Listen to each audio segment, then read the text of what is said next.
بر صغیر کے معروف سیاستدان جمعیت علماء اسلام پاکستان کے صدر مولانا فضل الرحمان صاحب بنگلہ دیش جا رہے ہیں۔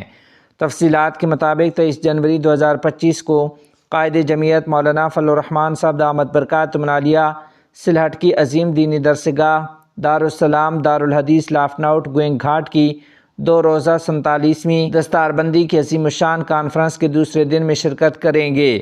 بنگلہ دیش مدارس کی السلام فضلاء کونسل کے ترجمان مولانا غلام انبیاء صاحب نے اس بات کی تصدیق کی ہے۔ انہوں نے کہا کہ ہم مولانا فضل الرحمان صاحب دامت برکاتہم العالیہ سے کافی عرصے سے رابطے میں ہیں۔ مولانا نے بھی دعوت قبول کر لی ہے۔ انہوں نے مزید کہا کہ ہم امید کرتے ہیں کہ اگر کوئی قومی یا نجی مسئلہ نہ ہوا تو وہ ضرور انشاءاللہ وقت پر حاضر ہوں گے۔ اس کے علاوہ مدرسہ کے دیگر اساتذہ اکرام نے بھی اس خبر کی تصدیق کی ہے۔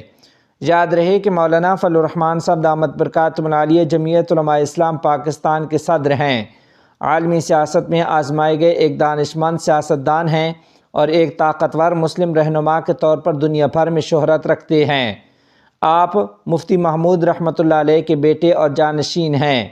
مولانا فضل الرحمان صاحب 2004 سے 2007 تک پاکستان کے اپوزیشن لیڈر رہ چکے ہیں۔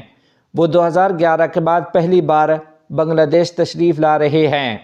واضح رہے کہ اس کے علاوہ مسلم دنیا کے رہنما مولانا سید ارشد مدنی صاحب دامت برکاتہم، مفتی امین پالنپوری دیوبند، سید محمود اسد مدنی صاحب، مفتی خلیل احمد صاحب قاسمی اور مولانا عبید اللہ فاروق صاحب سمیت دیگر کئی علماء ملک اور بیرون ممالک سے مہمان خصوصی ہوں گے۔